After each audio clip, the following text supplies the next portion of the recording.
Jangan sampai seperti kemarin saya sudah lapor kepada Bapak Presiden, hampir 500 triliun anggaran kita untuk anggaran kemiskinan yang tersebar di kementerian dan lembaga. Programnya kemiskinan tapi banyak terserap di studi banding kemiskinan.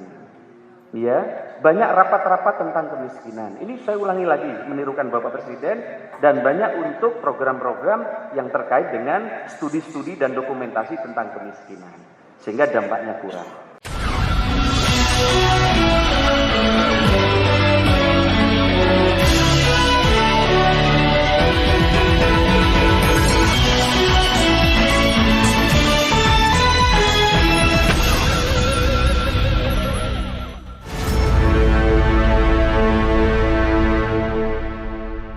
Assalamualaikum warahmatullahi wabarakatuh. Apa kabar Anda semua? Semoga selalu dalam keadaan sehat walafiat. Kembali berjumpa dengan saya, Hersu Beno Arif, Menteri Pemberdayaan Aparatur Negara dan Reformasi Birokrasi. Abdullah Azwar Anas membawa kabar yang sangat mengejutkan.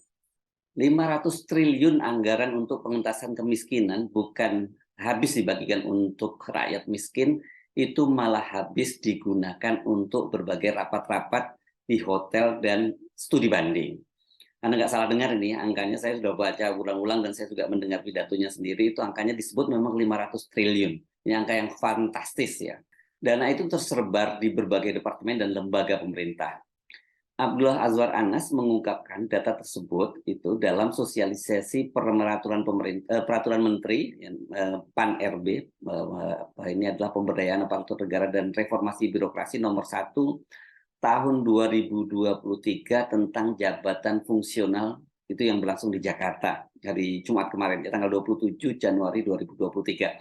Nah, ini menariknya sekaligus ironisnya, rapat sosialisasi itu juga dilangsungkan di sebuah hotel, ini di Grand Sahid Hotel Jakarta. Jangan sampai seperti kemarin saya sudah lapor kepada Bapak Presiden, hampir 500 triliun anggaran kita untuk anggaran kemiskinan yang tersebar di kementerian dan lembaga. Tetapi ini tidak inline dengan target prioritas Bapak Presiden, karena kementerian lembaga sibuk dengan urusan masing-masing. Yang terjadi adalah ketika akhir tahun sibuk menghabiskan anggaran meskipun tidak inline dan berdampak dengan target prioritas Bapak Presiden. Maka tata kelolanya inilah yang akan kita pelototi, bukan bantuannya. Jadi Pak Erwan, kita semua akan lihat tata kelolanya. Inilah Bapak sekalian saya hormati, RB mengintervensi dan memperbaiki aspek tata kelola pengentasan kemiskinan melalui perbaikan proses bisnis.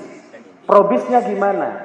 Perbaikan datanya gimana, perbaikan regulasinya gimana, kebijakannya bagaimana, formulasi programnya bagaimana, kegiatannya bagaimana sehingga lebih tepat sasaran dan dengan penyediaan dukungan teknologi. Bapak sekalian, kalau tidak ke depan ini akan berulang terus.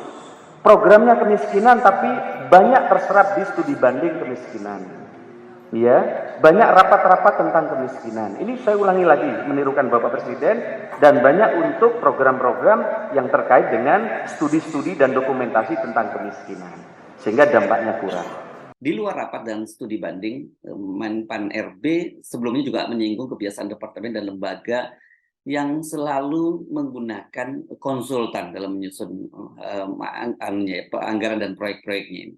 Saya tidak ingin lagi dengar RB-nya orang pengen A melakukan pertemuan konsultasi pakai konsultan. Loh ini pengen A kok pakai konsultan, berarti urusannya kertas ya. RB ke depan harus berdampak. Nilai RB naik kalau dampaknya terukur. Kita udah jelas kita tambah 3 RB sebagaimana arahan Bapak Presiden. Kalau daerah kemiskinannya turun, RB-nya dia bisa naik. Kalau daerah investasinya naik karena mendorong lapangan pekerjaan, dia nanti akan naik. Kalau daerah belanja produk dalam negerinya yang dicek di e-katalog jumlahnya berapa dari berapa dan berapa persen dari APBD-nya dia meningkat, dia akan naik.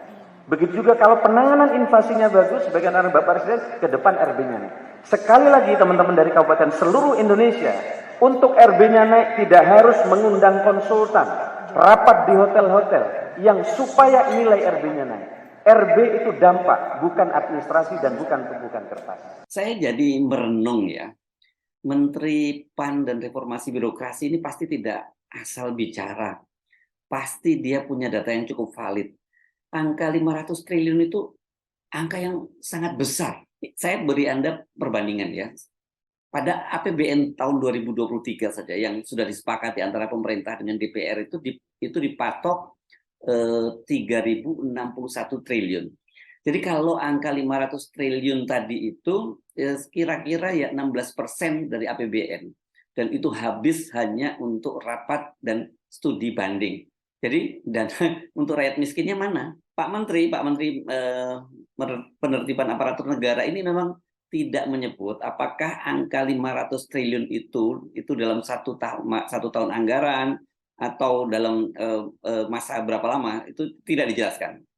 Namun tetap saja angka tersebut, sekali lagi, angka yang sangat besar, angka yang sangat fantastis. Ini kalau kita bandingkan bahkan dengan proyek mercusuar yang dimimpikan oleh Pak Jokowi, ini pembangunan ibu kota baru yang akan dibangun di Kalimantan Timur, itu saja ini jumlahnya lebih besar karena kita tahu itu dipatok sebesar 466 triliun rupiah. Yang jadi ironis dan tentu saja membuat kita jadi miris, dana itu disebut dalam mata anggarannya sebagai anggaran pengentasan kemiskinan. Harusnya kan digunakan untuk sebesar-besarnya bagi kepentingan rakyat miskin. Dan ini adalah amanat konstitusi ya, fakir miskin itu dan anak yatim itu dipelihara oleh negara. Bukan malah dihabiskan untuk anggaran perjalanan dinas, studi banding, makan-makan, dan bermalam di hotel bagi para aparatur sipil negara yang ini pasti dipastikan tidak termasuk dalam kategori rakyat miskin ya. Mari kita baca data-datanya ya. Jumlah penduduk miskin pada bulan Maret tahun 2022 itu tercatat sebanyak 22,16 juta atau turun menjadi 9,54%. Ini jadi pemerintah mengklaim berhasil menurunkan kemiskinan menjadi 9,54%. Tapi sekali lagi itu berdasarkan data statistik. Biasanya realitas di lapangan jumlahnya lebih banyak lagi. Apalagi kalau ditambah dengan fakta ya, pada tahun 2022 atau sebelumnya bahkan mulai tahun 2020 setelah COVID itu kan banyak sekali muncul fakta orang miskin baru. Ini karena berbagai sebab itu.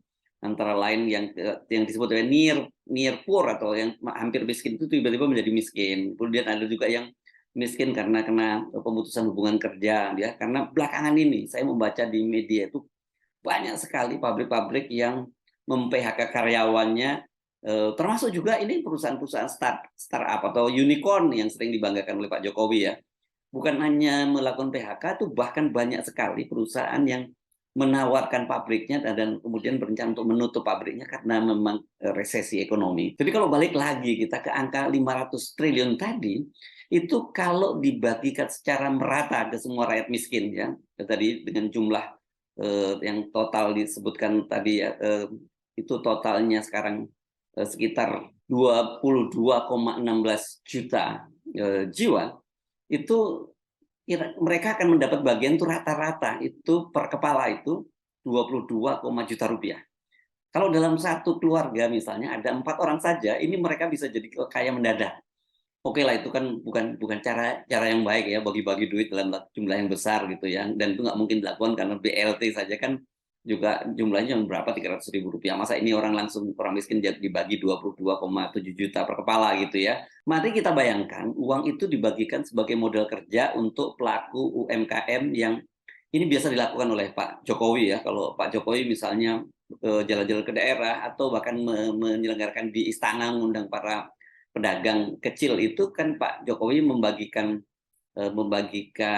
bantuan modal kerja itu angkanya bervariasi. Tapi oke, saya pernah membaca salah satunya misalnya kita bikinnya cukup besar. Ini masing-masing para pelaku UMKM ini mendapat 2,4 juta per orangnya ya. Maka dengan uang 500 triliun tadi itu akan ada 208 juta pelaku UMKM yang mendapat bantuan modal kerja. Artinya ini saya membayangkan sekali lagi, kalau ini kan Pak Jokowi paling senang ya langsung membagikannya kepada para pedagang itu, bahkan datang ke pasar-pasar gitu ke seluruh Indonesia ya, bukan hanya di Jakarta dan di Jawa, tapi seluruh Indonesia. Dan Pak Jokowi membagikan uang tadi yang 500 triliun tadi kepada para pedagang kecil itu, saya kira saya hitung itu bisa sampai 2 periode masa jabatannya Pak Jokowi berakhir itu nggak cukup itu waktunya Pak Jokowi untuk membagikannya ya.